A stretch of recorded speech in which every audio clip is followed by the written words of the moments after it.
शांगला के इलाके बशाम में 20 साल बाद बर्फबारी, राबता सड़कें बंद हो गईं। शांगला टॉप यख्तंगे में सबसे ज़्यादा बर्फबारी रिकॉर्ड की गई।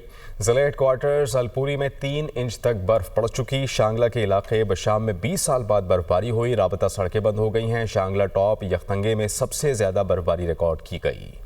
शांगला टॉप यख्तंगे में सबसे ज़्यादा बर्फबारी रिकॉर्ड की गई।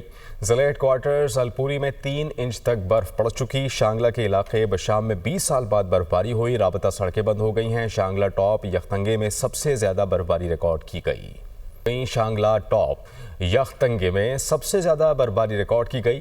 ज़िला हेडक्वार्टर्स अलपुरी में 3 इंच तक बर्फ पड़ चुकी। शांगला के इलाके बशाम में 20 साल बाद बर्फबारी हुई, राबता सड़कें बंद हो गई हैं। शांगला टॉप यख्तंगे में सबसे ज़्यादा बर्फबारी रिकॉर्ड की गई। शांगला टॉप यख्तंगे में सबसे ज़्यादा बर्फबारी रिकॉर्ड की गई। ज़िला हेडक्वार्टर्स अलपुरी में 3 इंच तक बर्फ पड़ चुकी। शांगला के इलाके बशाम में 20 साल बाद बर्फबारी हुई, राबता सड़कें बंद हो गई हैं। शांगला टॉप यख्तंगे में सबसे ज़्यादा बर्फबारी रिकॉर्ड की गई।